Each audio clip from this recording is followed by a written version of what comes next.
Welcome to Purdue Crop Chat, a regular podcast from Hoosier Ag Today and the Purdue University Extension Service, featuring Purdue Extension soybean specialist Dr. Shaun Casteel and Extension corn specialist Dr. Dan Quinn. Now your host for Purdue Crop Chat, Hoosier Ag Today's Eric Pfeiffer. Hey, welcome in. Thanks for joining us. It's been a while. And you can see if you're watching, we've got some new digs. We thank our friends at the Indiana Corn and Soybean Innovation Center for being such gracious hosts over the years, but welcome into Hat Studio 3A. Appreciate you being here. I'm Eric Pfeiffer. I'm here with Dan Quinn. Hello, Dan. Here. And Soybean Shaun Casteel. How's it going? Oh, fantastic. Good. You know, guys, it's been a while since we've been together. Mm-hmm. You guys... CJ had to put up with you last time at Commodity Classic. I think we put up with CJ's how that one was. Oh, is that what it was? Yeah. Okay. Yeah. Well, I feel a little bad because I got to go on this huge, African safari, and you guys just had to stay back here. And what? No, we were in San Antonio. We were 85 degrees. We're sweating it out there, eating good Mexican food. Good food, yeah. But it wasn't elephants and giraffes and... That's what you were eating? They would have let me, no. No, I will tell you. There's laws. Yeah, there are. We heard all about them. Actually, while we were out there, it really was interesting. We were out in Ghana and then Kenya. We were in Ghana for a week and then Kenya for a week. Boy, Ghana's interesting. I would say, from an infrastructure standpoint, 30, 40 years behind Kenya. And the food I struggled with. It is some exotic stuff. I had this thing called banku, and I would urge you to try it, just so you go through the same pain that I did. It's like someone saying, hey, this smells horrible here. Yeah. Oh, but you can't resist, right? Well, I can. I mean, it's like they call it soup. But it's not a soup that you slurp off with a spoon. You take this bread type thing, you dip it in there, and you're not even supposed to chew the bread. You just swallow it all. And it's it burns. Oh, it burns so bad. I'm getting sick now just thinking about it. But the first night in Kenya, thank goodness, we get there and they take us to a restaurant called Carnivore. I'm like, this is my kind of place. So, no, I hope San Antonio went well for you guys. And, boy, a lot's happened since we last got together here. Planters started to roll. Yeah. We've made some progress here in Indiana. As I look at USDA's crop progress report, especially compared to a year ago, we're ahead of where things are. The 5-year average on corn here in Indiana, 1% at this point. Obviously, it's still very early, but we're at 3% this year. And as we look at soybeans, we're typically not on the board, maybe 1%. Nope, we're typically not on the board here for soybeans. We've got 4% in the ground here at this point. Mm-hmm. We're starting to move. We're starting to move, especially in southern Indiana, Dan. Yeah, a lot of stuff is moving in southern Indiana. I had the opportunity. I was down in Kentucky last week, so I went down to revisited UK, and once you kind of got that southern, getting close to the border of Kentucky and those southern counties, that's when I started to see the first planters in the field on my way down. Kentucky is full bore. I think if you looked at the percentages, Kentucky and Tennessee are 20 to 30 percentage points ahead of 5-year average. Just a lot drier down there. I think that's a big reason. Not only, they usually start, usually when I was in Kentucky, it was always April 1, is when the thoughts of starting to move. But the big reason is they've just been a lot drier. They've got a lot of the rains. We've had some pretty significant rains come through in central Indiana. That's really hampering some of that planting progress. I think last year we planted our first trial April 16th in there. Yep. With a planting date trial. I think a lot of it just has to do with the moisture. It's been a little bit drier, so a lot of folks in southern Indiana have started to move. And right on the edge here in central Indiana, seen some fields worked, but not a whole lot of planter movement yet. And here as we record today's podcast, it's April 14th. And again, still incredibly early. If you haven't started yet, no panicking, no panicking. But this theme continues, Shaun. This theme of timely planted soybeans. Sure. We've been talking about it for years now. Kind of the earlier we get out, the better off we are. Sure. With soybeans. Sure. How far are we away from this kind of time frame here of let's get moving on this? Yeah, no, I definitely think you look at some of the numbers that we got on soybeans. What are we, 4%, 3%, something? 4%. 4%. And so I think that message has been around for a while that we need to push planting dates earlier and earlier on soybeans. And when we look at the two crops, we've said this for a while now. The Diva crop needs a little bit warmer temperatures to be more uniform, whereas soybeans can withstand some differences in the highs and lows and even some wet feet. So yeah, we're at that point that, April 5th, 14th, that we're in a good place to kind of start pulling the trigger on that. We're not in dire straits by any means. Usually middle of April for most of the states, a good starting point, plus or minus 5-10 days. You think about last year, southern Indiana had a lot of rains. And so I bet they're like, oh, finally, we can get back onto what our normal track is for us. So both corn and soybeans. So I think a lot of our southern guys are rolling there. Here locally, you're catching some 80-degree days. So we worked some fields yesterday with a vertical till. It worked up great and got some beans planted locally. And, you send us this picture not to wear green today. And it's a weather meteorologist, a gal, wearing the green, and she's blended in. And I think you just doomed my day because I was like, I'm full on grizzly bear. You're going to get me what I get because I'm going to go plant. And this line of showers came about an hour later. So I don't appreciate that.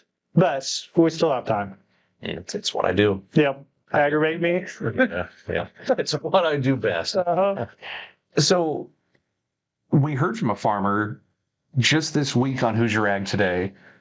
We went down to southern Indiana. CJ found a guy that's like already done. He's close to done. He's approaching the finish line. Mm-hmm.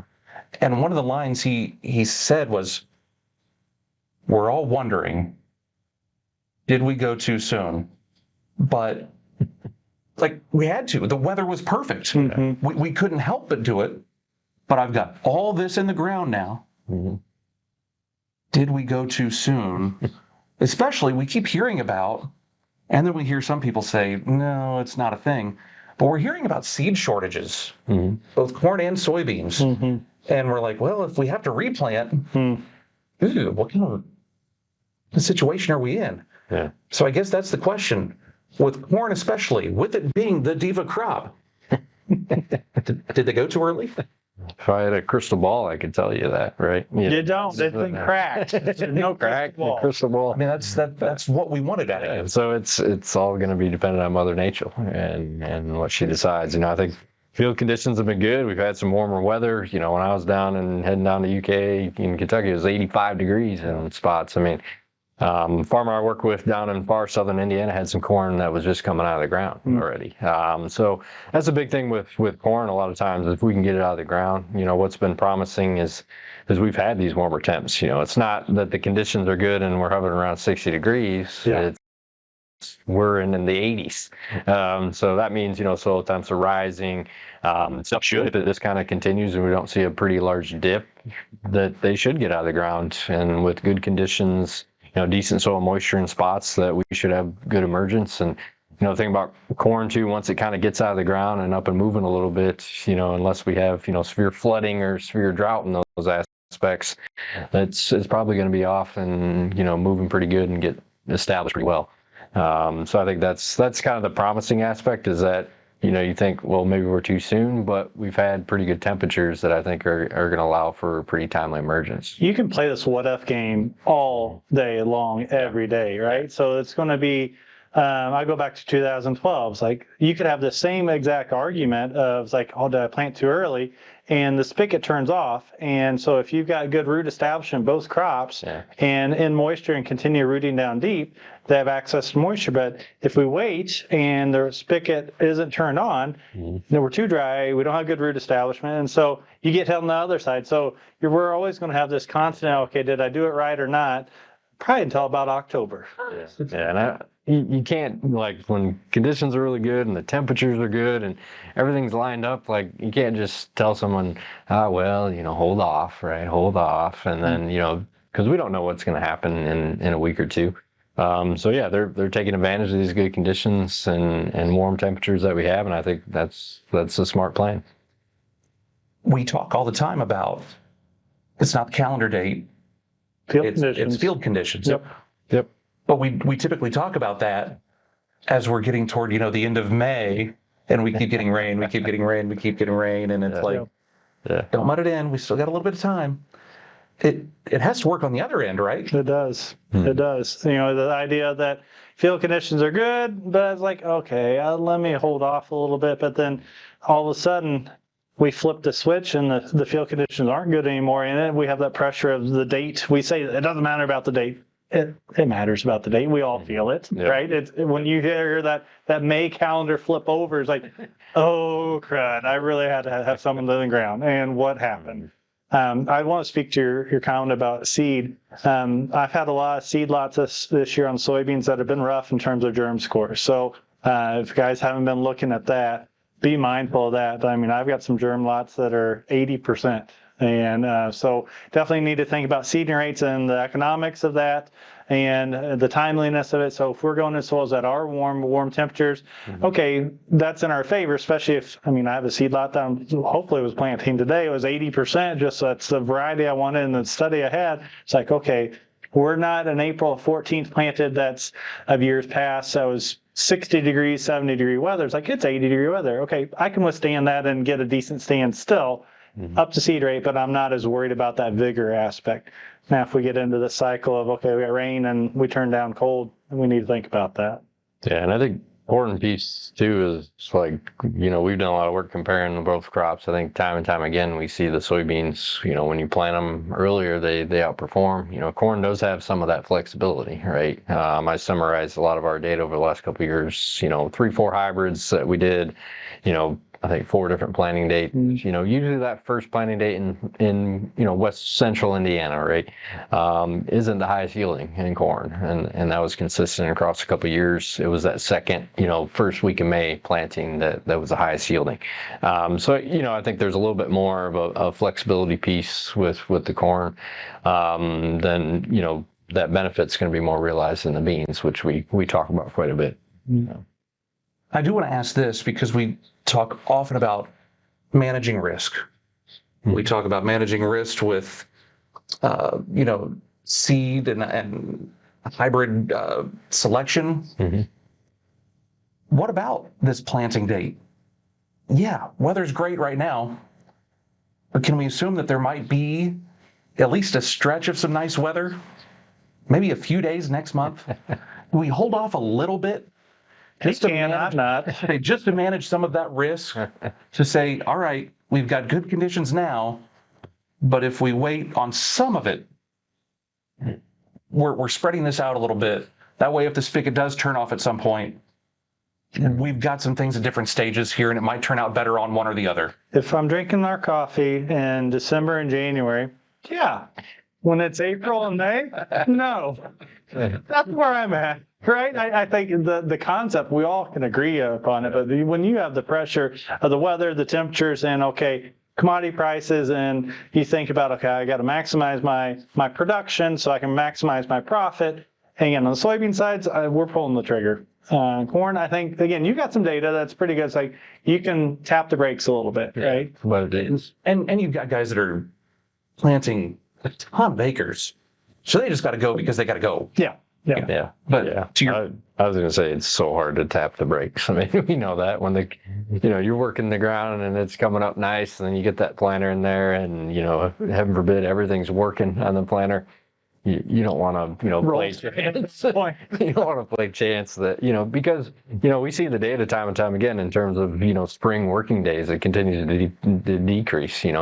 That perfect week in the perfect weather in first week of May is not promised every single year. If I could promise it, sure. But it's not. And so we've, if you got the good conditions and temperatures right, and and things are working, let's go. So. Well, the other part is our farm back in Illinois, farmer does a great job, covered a lot of acres, and it's like they started a soft start this week and okay, let's just see how everything's working, make sure that there's no kinks or anything. And so that's a good play. Is like, okay, did everything work the way we thought? Take the time to dig up. Did we get the seed depth that we needed? Is down pressure working right? Starter if we're running corn or not? So I think that's definitely on our minds as well. Mm-hmm. So don't manage risk. That's what I heard. Mine was, you plant whenever you feel good. That's my managing risk. That's how you manage risk. Okay. I think the kind of, when a lot of our farmers, right, we work with, they're for the most part 50-50 corn and soybeans. I think, when you have these, you have a little bit of an aspect that, hey, I can just focus on soybeans, right? Yep. I'm April 14th, right? Conditions are pretty good. I'm just going to worry about soybeans. I'm going to plant soybeans. And then it might be a couple weeks, and then you can move to the corn. So I think that's another aspect now that, maybe helps spread some of it out. I think this is a harder discussion whenever it's this kind of field conditions, this kind of weather. A month ago. If it's March 14th, March 20th, I think that's a harder decision, right? Southern Indiana, not as bad, but I mean, the central certainly is central. I think that's a different discussion altogether, right? It's like, okay, I'm going to tap the brakes a little bit on the March, right? I mean, April, the odds are in your favor that weather's not going to turn to the negative in terms of cold temperatures and frost conditions. Now, that being said, a handful of years ago, we had frost like May 27th, 28th. Mm-hmm. You can't predict that. No one can plan for that. No, and that's the end of May, right? It's like, even if you waited till your May month to plant, you're still dealing with it as it cracks up out of the soil. So I think the middle of April, it's a little bit easier call. Mm-hmm. And I guess to that point as well, you're not going to go out today. Oh, I'm still going to go out and see. I'm going to kick around. If there's some dust and I'm not getting anything on the cleats, I might still pull the trigger. But we're not looking to mud anything at this point. No. I mean, no, there's no reason. There's no reason to. We're still very early. Mm-hmm. I mean, it's April 14th. Mm-hmm. We still got some time. Big conversations all throughout the winter. It's still happening now. Mm-hmm. Dan, you know where I'm going with this. Fertilizer. I see you still have an arm and a leg here.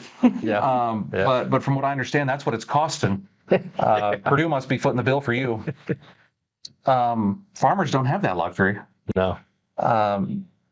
It's been a struggle. Mm-hmm. That same farmer that I was talking about earlier, that's near the finish line down there in southern Indiana, decided to go with some turkey litter to kind of supplement what he had to cut down on some of those costs. Sure. Are we hearing a lot about that throughout the state? Yeah, but I've had a lot of conversations with farmers really on the nitrogen side of, hey, can we cut back a little bit? And I think the majority of farmers you don't be afraid to back off your N rate a little bit. We have a lot of that in terms of our recommendations built in. There's the agronomic optimum nitrogen rate, which is max yield. There's the economic optimum nitrogen rate. Most cases, well, I think almost in all cases, the economic optimum nitrogen rate is lower. Right. So backing off 20, 30 units of N, right, you might not have the max yield in that year, but your profitability, it accounts for the price ratio of nitrogen fertilizer price and also the price of grain, which is not good, right, in terms of both ends of the spectrum right now. So we actually have, what's been unique this year is we have some research trials. We're working with, Megan, our new soil fertility specialist, with farmers all around the state looking at, kind of increments of backing off their nitrogen rates. And most years you were a little bit hesitant in terms of the participation, right? And cutting some of that back. But it's been surprising to me just how much participation we've had because the farmers are actually interested. Like, hey, what is that, threshold where we can back off a little bit in terms of that nitrogen rate and still get, pretty good yields and pretty good profits. Of it, right, and we've talked on this a lot, is, why we soil sample, why recommendations are the way they are in terms of our P and K recs, right? If we're well above critical in a lot of areas, you don't have to fertilize in some of those nutrients when we get into a year like this, right? They're kind of designed that way. So, importance of routine soil sampling, just always gauge where you're at. Using alternative sources, you think about manure and be able to get a hold of that. You can always adjust, maybe look at nitrogen sources and stuff like that in terms of anhydrous or urea or UAN. I do think the good thing, I'd say slightly good thing is there was a lot of farmers that prepaid for their nitrogen fertilizer. Yeah. I've had a lot of people tell me, thank goodness we did that this year, not only from the price, but also just the supply of some of these fertilizers. So you see that a lot more now where you have, on-farm liquid storage and stuff like that, and also prepay and storage. So I think that's helping. But yeah, it's been interesting this year just in terms of, talking to farmers and just saying, hey, maybe we can back off the N rates a little bit. It's pretty rare in my sake that I'm telling a farmer that he needs to apply more N, regardless of what year it is. And so I do think there's some of that flexibility where you can potentially maybe knock off a little bit of that. I think there's some psychology that comes into that, right? I mean, the idea of like, you don't want to leave anything on the table, so to speak, right? But when you talk about backing off nitrogen, it's also like, we're not going to go off a cliff either, right? If you back off 20, 30 units, you're not falling down the canyon, you're going down the slope ever so slightly. Yeah, and that's an interesting piece. If you ever look at some of our data or look at some of, presentations we give, you can just, look up a nitrogen response curve, right? We do that time and time again. You get N rate on the x-axis, yield on the y-axis. Where that cliff is usually from like 0 to 120 units of N, right? But you go to say 120 units of N to 200, right? Those increments of yield gains are much, much smaller. So that's where that little bit of flexibility is. It's challenging because nitrogen is such a pain to work with. It's so environmentally dependent. We can't predict how much is being supplied, how much is being lost. Job security. Yep. 40 years. Yep. You guys can figure it out. Yep. I'll be, getting close to retirement. We'll be wheeling Shaun and Eric still in here. We'll still be having the same conversation. You guys still haven't figured that out. I've been retired for 20 years. 40 years from now.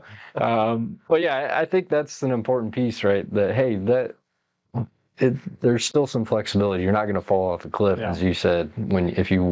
It's pretty rare in our case when you get to those higher N rates that if I drop 20, 30 units, that I see much of a yield difference between, 210 and 180.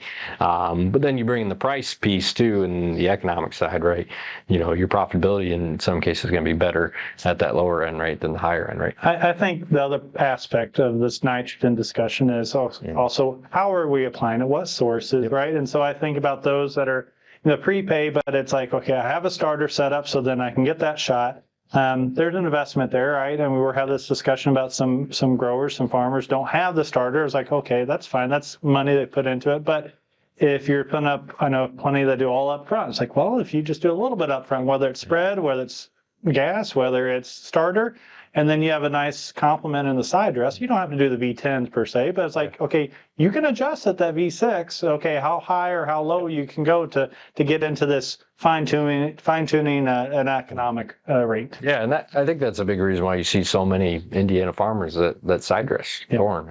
It's just, I think just about every farmer I work with around the state side dresses, you see more and more, but it's just, hey, we can put a little bit of N at planting, gives that corn plant enough to carry it to, V5, V6, and then you can kind of play the game a little bit of, okay, these are the conditions, this is the yield potential, this is what I kind of think, and then you can adjust it a little bit, right? And that's one of the beauties of that in-season application.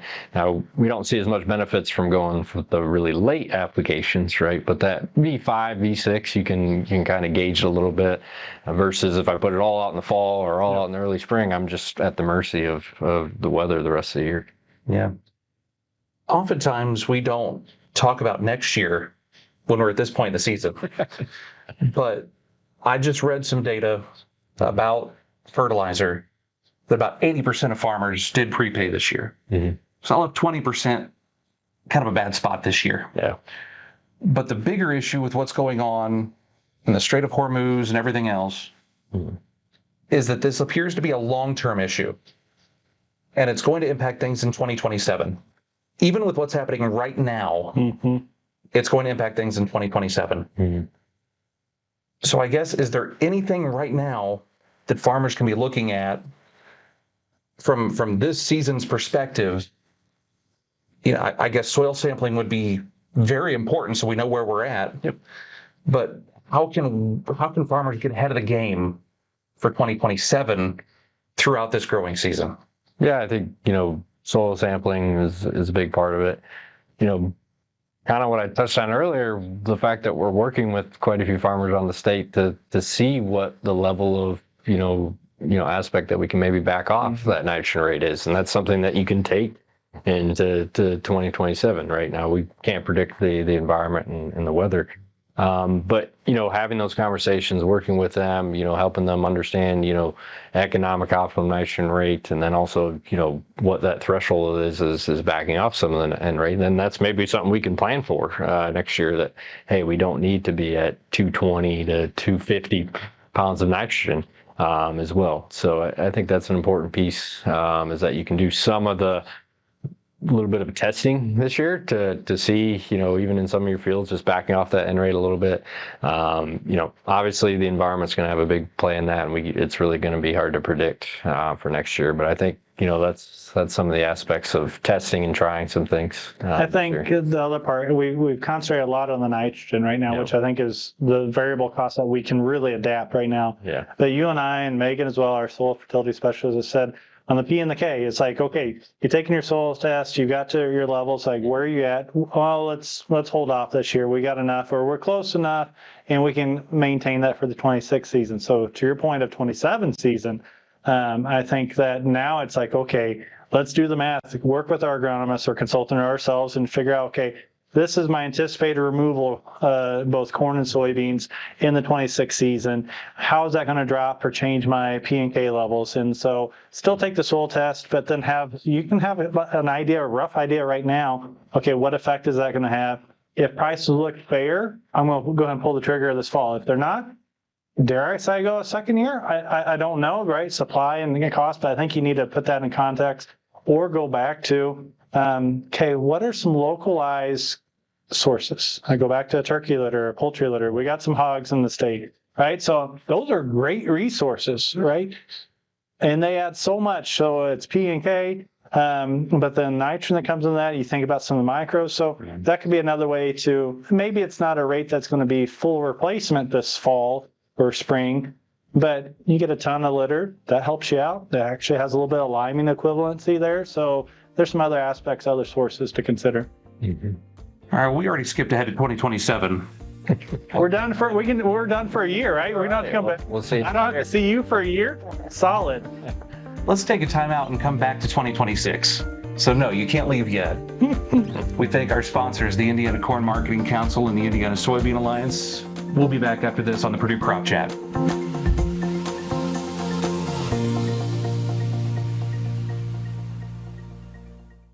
I'm Matthew Chapman, and I farm in Henry County, Indiana. Indiana Soybean Alliance and Indiana Corn Marketing Council invest checkoff dollars into building demand for corn and soybeans internationally. I've seen this work firsthand, and it's been eye-opening to see the growth in these markets, which also brings dollars back to our farms. Promoting U.S. corn and soybeans and increasing global demand is critical to the success of farmers right here in Indiana. This message is brought to you by the Indiana Soybean and Corn Checkoffs. Every spring, planters hit the field setting the foundation for everything that follows. At Bain Welker Equipment, we're doing the same, building the future of our service team. If you've got mechanical skills, problem-solving grit, or hands-on experience, your talent shouldn't be stuck in neutral. Automotive, diesel, industrial, military, those skills transfer here. We're a proud Case IH dealer, keeping Case IH equipment running when farmers need it most. And that takes the best technicians in the business. Planting season is coming fast. The question is, are you ready for more or ready for the same? Better training, real advancement, a team that backs your growth. If you're ready to push further, earn more, and be part of something bigger, visit bainwelker.com/work with us. Apply today and level up your career.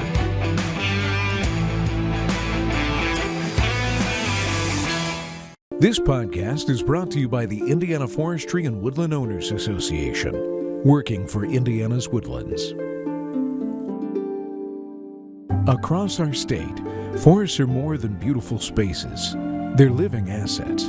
When responsibly managed, woodlands can become a valuable part of a diversified farming operation. Healthy forests can provide income, support wildlife habitat, improve soil and water quality, and create opportunities for generations. Well-managed woodlands offer real financial benefits that can rival incomes from row crops. The Indiana Forestry and Woodland Owners Association is here to help you make the most of your forest resources. Learn how good management today can benefit your family, your land, and Indiana's environment for years to come. Find out more at ifwoa.org.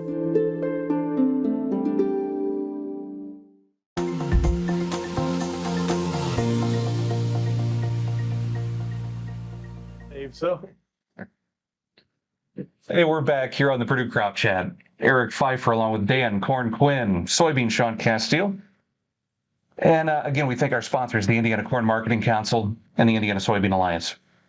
We've talked a lot about some things that have happened here and some things we need to keep an eye on. What tips do we have here at this point? Again, April 14th. We've still got plenty of time, but I know, at this point in the year, some guys are still trying to get equipment in line, right? Yeah. We stress this every year when we talk about conditions and taking that time to make sure everything's set, in terms of depths and making sure the every row on the planter is operating as it should. All that stuff can in many ways help with the overall uniformity of emergence in corn, which is something we really look for. Getting out of the tractor, it's always hard every year when the conditions are nice and you want to go. But getting out, taking the time to check things, right? What is the depth, right? Where is it at? Is it in that moisture layer? Do I have to maybe move it a 1/4 inch or 1/2 inch or something like that? Especially with corn, right? If we're in that top layer and you're only planting 1.5 inches and it's in dry conditions, we could have some problems, right? We might want to move it to 2.5 inches if needed. I think just taking the time and making sure everything's working and operating the starter systems, all that stuff. I think that's, important, because a lot of times we want to get into good soil conditions. We want to do everything we can to have that one rapid and uniform emergence from the corn side. Did you guys see this report out of the Purdue Center for Commercial Agriculture about precision ag technology with Chad Fichter? Apparently, I'm reading your own stuff better than you are. You are. Yeah, that's true. You're reading, that's a good thing. You read advanced. You guys weren't sure if I could. So basically what the report said was that precision ag technology, is it actually paying off? Not necessarily. They looked at like 17 different precision ag bundles, and 2 of them were consistently moneymakers. One being guidance systems, and the other one I think was grid soil sampling and something else. But either way, what it was basically saying is that for well-managed farms, precision ag technology is not doing much for them, because these well-managed farms, they've already found those gaps and they've already figured them out and how to fill them. It's for the not so well-managed farms that it's really helping, and it's getting them to catch up. Sure.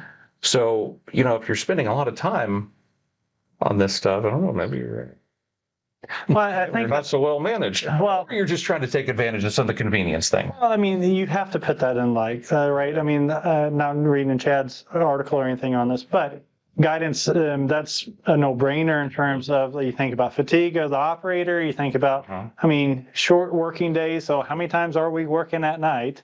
Yeah. And now we do have the LEDs that feel like you're on the football field or the baseball diamond when you go across that, or there's an alien that's coming to your field. But even still, you've got that guidance that's helping with the planting operations or the spraying or spreading.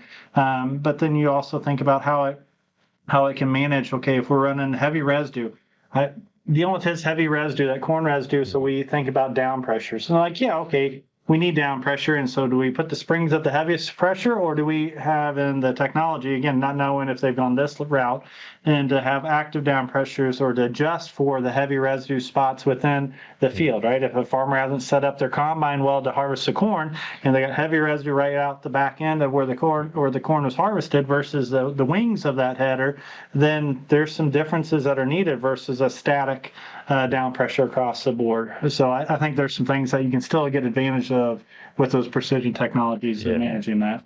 Kind of getting to Chad's point, he said, like, if the precision ag is going to increase lifestyle, increase, more time with family, like, and you can afford it, absolutely, that's logical. But it's not necessarily just going to mean that you're going to be generating more revenue. Sure. So it was an interesting report, I thought, because a lot of these well-managed farms, it's like they've got it figured out. Another thing, so we were just having this discussion with our farm manager here at the local Purdue farm, and what that technology has done for their operation to be able to have a 3-person crew run this because they have the technology, they have equipment. So labor is a part of this too, right? So if you don't have good help, I mean, it doesn't matter, good technology or not, but if you don't have good help, I mean, there could be some savings, we can be adapting with the technology because now we only have a 2 or 3-person crew versus 4 or 5 and stick them on a tractor and just go without any guidance. So I think there's some other nuances that come to this. Yeah, and I think there's a lot of aspect to, peace of mind too. And what I mean by that is, like, one thing in our research planners, we use a lot of precision ag stuff, right? One from a research standpoint, but also, like, it allows us, at least from our perspective, to monitor everything going on in that planner. Now, there's probably plenty of years where you could pull out an old, 7,000, 6-row and, set it once and have very comparable yields to, the top of the line that we have today. And, we've done some of that trial over the last couple of years at a couple of our farms and seen minimal differences in certain cases. But I think, like, when you get into variable conditions or if something goes wrong, like with our planner, if something is not working, I know immediately that it's not working. You don't have to wait till June when you're side dressing, like, Correct. Oh, that starter bean wasn't working, right? I see that strip a month later. Exactly. I know what row, I know what piece of equipment, I know exactly what sensor or exactly where, I use this example. We had a couple of years ago, we had a little leaf get into the seed box on our planner and it got by the meter. I knew that immediately because it was starting to kind of bark at me a little bit, like, hey, it wasn't planting at 32,000, it was planting at, 28,000, right? With an older, good luck if you ever realize that. So, I understand that, but I also think there's, like, the guidance thing too, right? Not only you think about fatigue and stuff like that, but auto guidance allows us to plant but watch everything else going on. Watch the monitors, watch the planter behind us, right? Is something wrong? Is something going off? And as folks move into higher residue and more no-till acres and stuff like that, I do think the variable down pressure and some of the row cleaners and closing wheels that we work with on the corn side do ultimately help with some of those variable conditions. I think back a few years ago, whenever the row markers started coming off of the planters, or not even being produced, and planting the first time, I was like, this is weird. This is not right. Where's my line? But it's like, so you are at the mercy of that too, right? We've all had this software issue. We've all had that 4 o'clock in the afternoon. Satellites just have this, like, a solar flare coming. It's like, oh crud. So, I mean, we do have those moments too. And so it'd be nice to be able to, I always call it, mash the lever down or just set it and go and look at the line and call it good. Yeah. I found the report very interesting, especially given another report from the Purdue Center for College of Agriculture, the Ag Economy Barometer. Not a lot of guys are looking to invest right now. So, I mean, you don't have to rush out and get all this brand new equipment. And I think the beauty of kind of the world we live in now with planners is that there's a lot of customization. Right? You don't have to get the, Cadillac row unit, right? You don't have to get all 17 of those bundles. Yeah, exactly. You can pick and choose which one you want. A la carte. And we have, great, there's a lot of great businesses around the state that, their entire business is customizing, planters. Yeah. And so you don't have to buy a brand new, however many hundreds of thousands of dollars, new planters are. You can pick and choose what you want. Heck, our research planter, we took a 7,200 old 6-row planter and picked and choose what precision technologies we want on it. So I think that's kind of the nice part of where we're at today is there's some flexibility and customization with planters. Yep, I'm literally doing the same thing. It's hopefully mine's probably get delivered this week or next week for the exact same purpose. Yep. So we touched on equipment. What other things are we thinking about right now? Weed pressure, we thinking about disease. What are we thinking about, Shaun?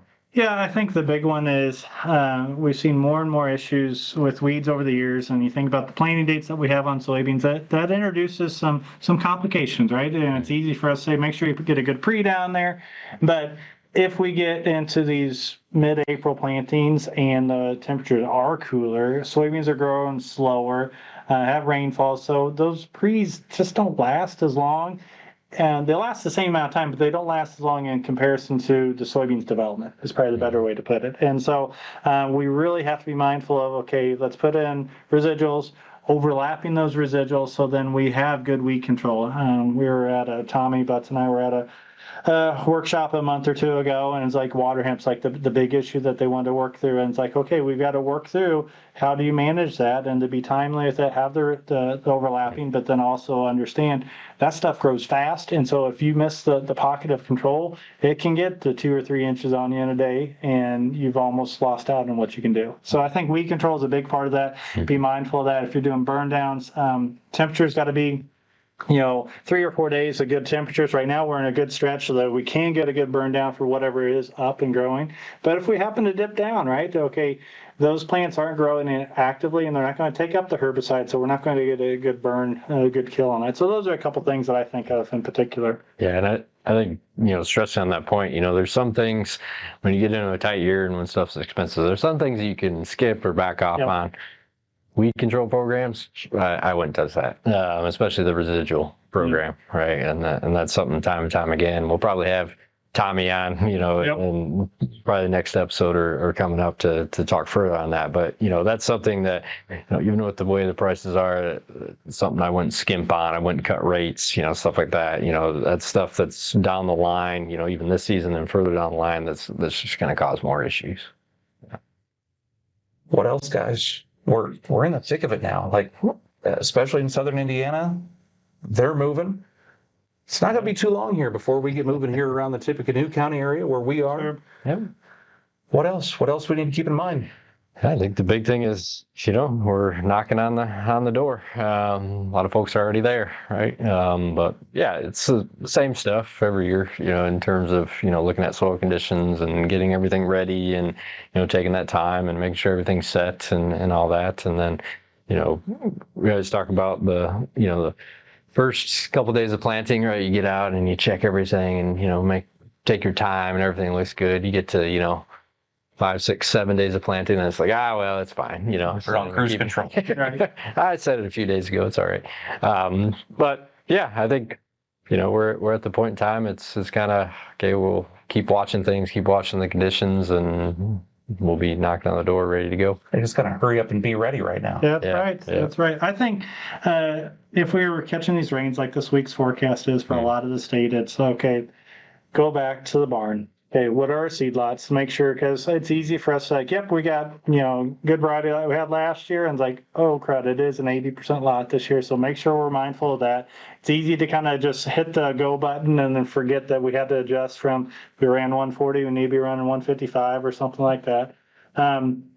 It is tight year, so if there's questions to be had and answered, you talk about nitrogen rates. Well, I remember seeing a post yesterday. A guy said, do we even need untreated seed anymore, right? It's everywhere. It's $72 a bag now. I remember when it was $18 a bag.